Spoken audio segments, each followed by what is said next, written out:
नमस्कार। बहुत ही सुंदर सा प्यारा सा एगो भोला बाबा के गाना लेके आयल बनी। भोला बाबा के होली है। भोला बाबा होली में गौना मांगे तरह लोग समझ ही गए लोग हम जाके का गावे के बोल तो भोला बाबा जी बड़ा न गौना मांगे तरह होली में। सुनी जे गाना भोला मांगे गवनवा होली में, शिवा मांगे गवनवा होली में। भोला मांगे गवनवा होली में, शिवा मांगे गवनवा होली में। मांगे गवनवा होली में, मांगे गवनवा होली में। भोला मांगे गवनवा होली में, शिवा मांगे गवनवा होली में। भोला मांगे गवनवा होली में, शिवा मांगे गवनवा होली में।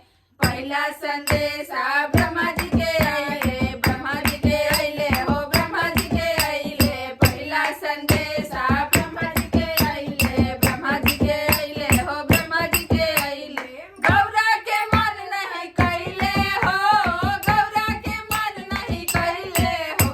हम न जाइब गवनवा डोली में, शिवा मांगे गवनवा होली में। हम न जाइब गवनवा डोली में, शिवा मांगे गवनवा होली में। भोला मांगे गवनवा होली में, शिवा मांगे गवनवा होली में। भोला मांगे गवनवा होली में, शिवा मांगे गवनवा होली में। दूसरा संदेशा विष्णु जी के आइले, विष्णु जी के आइले हो, विष्णु जी के आइले। दूसरा संदेशा विष्णु जी के आइले, विष्णु जी के आइले हो, विष्णु जी के आइले। गौरा के मन न कैले हो, गौरा के मन न कैले हो।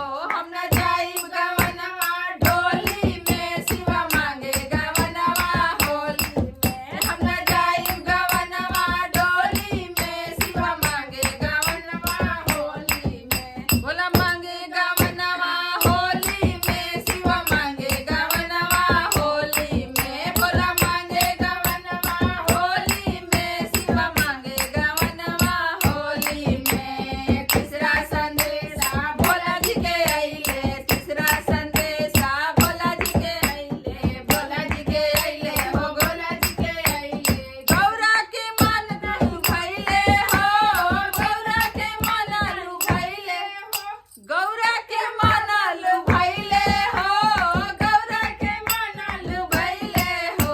गौरा जाइब गवनवा डोली में, शिवा मांगे गवनवा होली में। हम जाइब गवनवा डोली में, शिवा मांगे गवनवा होली में। हम जाइब गवनवा डोली में, शिवा मांगे गवनवा होली में। भोला मांगे गवनवा होली में, शिवा मांगे गवनवा होली में। भोला मांगे गवनवा होली में, शिवा मांगे गवनवा होली में।